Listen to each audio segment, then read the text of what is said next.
ఉన్నారు. దుబాయ్ నుంచి అంటే జబల్ అలీ పోర్ట్ నుంచి గుజరాత్ పోర్టుకు వస్తుందని చెప్తూ ఉన్నారు. కాబట్టి ఇన్ని క్వశ్చన్ మార్క్స్ ఉన్న క్రమంలో ఇది పూర్తిగా భారత్కు చెందిందేనా, భారత్కి అవసరం ఉన్న వెషల్ కావాల్సి ఉండొచ్చు, అంటే భారత్కి అవసరం అయి ఉండొచ్చు ఆ వెషల్, బట్ భారత్దేనా?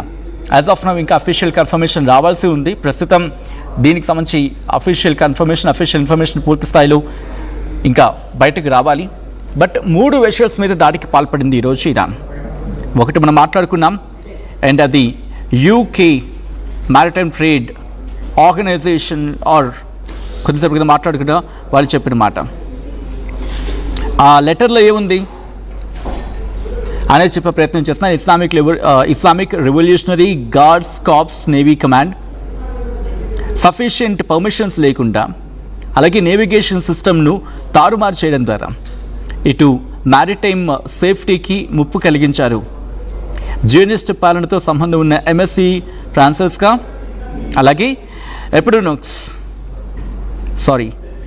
ఎడామినోక్స్ అంటున్న సందర్భం కూడా ఇట్ మేబీ ఈ 2 అభ్యంతరకరమైన నౌకల్ని ఐఆర్జీసీ నౌకాదళం స్వాధీనం చేసుకుని ఇరాన్ కోస్టల్ తీరానికి మళ్లించింది.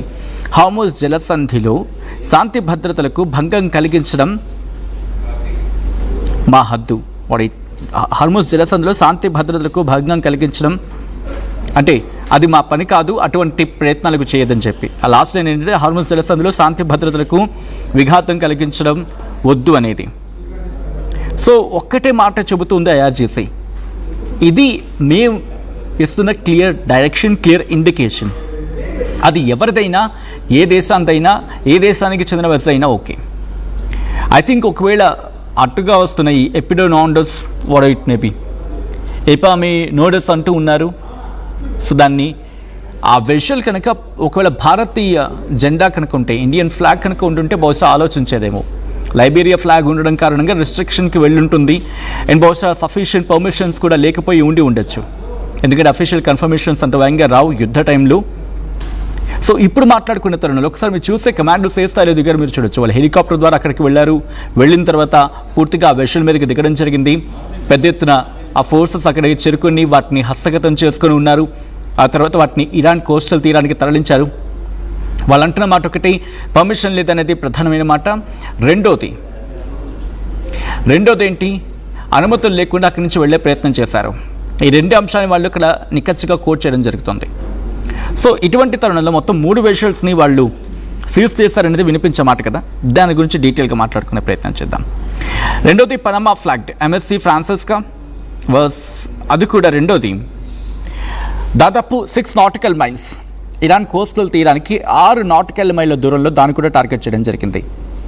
స్ట్రైట్ ఆఫ్ హార్ముజ్, అది గల్ఫ్ ఆఫ్ ఓమెన్గా వెళ్తున్న సందర్భం, గల్ఫ్ ఆఫ్ ఓమెన్ వైపు వెళ్తున్న సందర్భంలో స్ట్రైట్ ఆఫ్ హార్ముజ్ దగ్గర దాన్ని అటాక్కి దిగింది ఇరాన్ అనేది. మ్యారిటైమ్ ఇంటెలిజెన్స్ ఫర్మ్ ఒకటేం చెప్తుందంటే ఆ షిప్కి కాస్త డ్యామేజ్ జరిగింది, అండ్ దాంతోపాటు పరిస్థితి కాస్త ఇబ్బందికరంగానే ఉంది అని అర్థం వచ్చేలా చెప్పుకొచ్చింది అనేది నేషనల్ మీడియా కోట్ చేస్తున్న అంశం.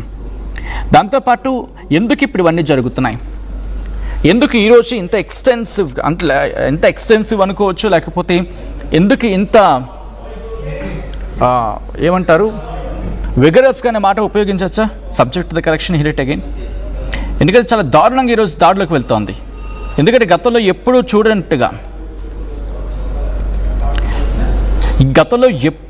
చూడనంతగా బహుశా విగరస్ అనే పదం కరెక్ట్ కాకపోవచ్చు, అంటే పవర్ఫుల్గా అనే మాట వస్తుంది కదా, ఇది చాలా ఈరోజు చాలా దారుణంగా అటాక్కి వెళ్ళిపోతుంది. 3 వెషల్స్ని అటాక్ చేసింది, అండ్ ఇండియన్కి చెందింది అని చెప్పని పక్కాగా చెప్పలేకపోయినప్పటికీ బట్ భారత్కి వస్తున్న ఒకటి లైబీరియా ఫ్లాగ్ ఉందని చెప్తూ ఉన్నారు. దాన్ని అటాక్ చేయడం వెనకాల కారణం ఏమిటొచ్చు అంటే 2 రకాల ఇండికేషన్స్ ఇస్తుంది ఇక్కడ Iran. The very first, America cease ఫైర్ని అన్కండిషనల్గా ఒప్పుకున్నప్పటికీ అక్కడ నేవల్ బ్లాకేడ్ ఈ అంశాన్ని కోట్ చేస్తూ, లేకపోతే ఈ అంశానికి ఇండైరెక్ట్గా ఢీకొట్టే ప్రయత్నం. అంటే మీరు అక్కడ నేవల్ బ్లాకేడ్ తీయకపోతే ఇక్కడ మేము వెషల్స్ని అటాక్ చేస్తాం, కారణం ఏదైనా కావచ్చు. అండ్ దీంతో పాటు వినిపిస్తున్న మాట ఏంటి, ఐఆర్జీసీకి సంబంధించి మన వెషల్ మీద దాడి జరిగినప్పుడు ప్రస్తుతం సోషల్ మీడియాలో ఒక చర్చ జరుగుతుంటుంది.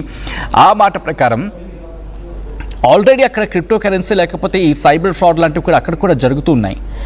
అండ్ మన కెప్టెన్ మన సైలర్ కావచ్చు, మన కెప్టెన్ కావచ్చు, మన టీం కావచ్చు, వాళ్ళతో కాంటాక్ట్ చేసే ప్రయత్నం చేస్తే ఒక డూప్లికేట్, మన భాషలో చెప్పాలంటే ఎవడో డూప్లికేట్ గారితో కాంటాక్ట్ అయిపోయింది, లేకపోతే అయ్యిందో, లేకపోతే వాళ్ళు ట్రేస్ చేసి ఏదో జరిగింది, వాళ్ళకి అమౌంట్ చెల్లించారనేది సోషల్ మీడియా వేదికగా జరుగుతున్న చర్చ.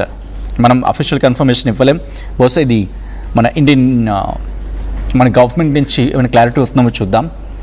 అండ్ ఇక్కడ వినిపించే మాట ఏంటి, మేము డబ్బులు కట్టాం కదా అలాంటప్పుడు మమ్మల్ని ఎందుకు అడ్డుకుంటున్నారంటే, ఆ తర్వాత వెళ్ళింది లేకపోతే వేరే వాళ్ళు హ్యాక్ చేయడమో లేకపోతే సైబర్ ఫ్రాడ్కి జరిగిందో అనేది వినిపించే మాట. ఇది ఒకటి. ఇక రెండోది, ఐఆర్జీసీలో చీలిక వచ్చింది అనేది కూడా వినిపించే మాట. ఐఆర్జీసీలో చీలిక రావడం కారణంగా ఒకలా మాట్లాడుతున్నారు, ఇంకొకలా మాట్లాడుతున్నారు. మాటల్లో పొంతన లేదు, పొంతన లేని సమాధానాలు వినిపిస్తూ ఉన్నాయి అనేది జరుగుతున్న చర్చ. సో దీంతో పాటు ఇంకా మాట్లాడుకున్న అంశం ఏంటి, ట్రంప్ తీసుకొచ్చిన ఆ నేవల్ బ్లాకేడ్.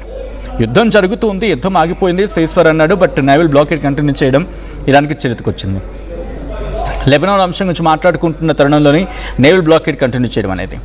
శాంతి చర్చలకు పిలుస్తాడు, బట్ శాంతి చర్చల్లో కీలకమైన అంశాన్ని మాత్రం ప్రస్తావించడం అనేది ఇంకొకటి మాట.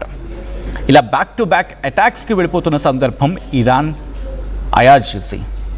బట్ నిన్న మొన్న చూసుకుంటే ఇంతలా ఫియర్స్ అటాక్ ఇప్పుడు ఇరాన్కి సంబంధించి, అంటే ఈ ఐఆర్జీసీ ఉంది కదా, ఇస్లామిక్ రివల్యూషనరీ గార్డ్ కార్ప్స్, ఇంత పెద్ద ఎత్తున ఇంత భయంకరమైన దాడులకు ఈ మధ్య కళ్ళు వెళ్ళిన సందర్భం లేదు. మరి ఓకే, ఈ సబ్జెక్ట్ ఇంకా పక్కన పెడితే ఈ విజువల్స్ని సీజ్ చేసినట్టు చెప్పి మాట్లాడుకుంటున్నా కదా, మరి ఇప్పుడు విడిచిపెడుతుంది, ఎలా విడిచిపెట్టే అవకాశం ఉంది? లైబేరియా ఫ్లాగ్ ఉంది కాబట్టి లైబేరియా ప్రభుత్వమైన కాంటాక్ట్లోకి వెళ్ళే ప్రయత్నం జరుగుతుందా, లేకపోతే జబల్ అలీ పోర్ట్ అని దుబాయ్ నుంచి బయలుదేరింది, గుజరాత్ పోర్ట్కి చేరుకోవాలి అని చెప్పి మాట్లాడుకుంటూ ఉన్నారు కదా, ఇక్కడ దుబాయ్ ఏమైనా కలుగు చేసుకుంటుందా? అమెరికాతో మాట్లాడి ఇరాన్తో కమ్యూనికేట్ అయ్యి ఇక్కడి నుంచి ఆ వెషల్ని విడిపించే ప్రయత్నం చేసుకుంటుందా, లేకపోతే గుజరాత్ పోర్ట్కి రావాల్సి ఉండింది కాబట్టి భారత ప్రభుత్వం ఏమైనా ఇన్వాల్వ్ అవుతుందా? అండ్ ఎంత మేరకు ఇది సక్సెస్ఫుల్ అయ్యే అవకాశం ఉంది? కారణం ఐఆర్జీసీకి సంబంధించి కావచ్చు, లేకపోతే ఇరాన్ ఎవరు కీలక నేతలు ఇప్పుడు అక్కడ మాట్లాడుకోవడానికి? ఎందుకంటే వినిపించే రెండు మాటలు, అఫ్కోర్స్ అధ్యక్షుడిగా పెజెష్కియాన్ ఉన్నారు, విదేశాంగ మంత్రిగా అబ్బాస్ అరాక్చి ఉన్నారు, అండ్ పార్లమెంట్ స్పీకర్గా గలిబఫ్ ఉన్నారు. సో ఇంతమంది ఉన్నప్పటికీ కూడా ఎక్కడో మిస్కమ్యూనికేషన్, లేకపోతే పాయింట్ అంటూ ఉంటారు కదా, ఒక సర్టెన్ పాయింట్ కాంటాక్ట్కి. సో అటువంటి సిచ్యువేషన్ ఎక్కడో బెడిసి కొడుతోంది అనేది వినిపించే బట్ని పూర్తిగా నిలువరించలేవన ప్రయత్నాలు చేస్తుందా ఇరాన్? అండ్ ఈ ఘటన ఇది ఇంకెటువంటి పరిణామాలకు దారితీసే అవకాశం ఉంది? ఇప్పటికైనా అమెరికా నేవల్ బ్లాకేడ్ని తొలగిస్తుందా, ఆ స్పేస్ని ఫ్రీ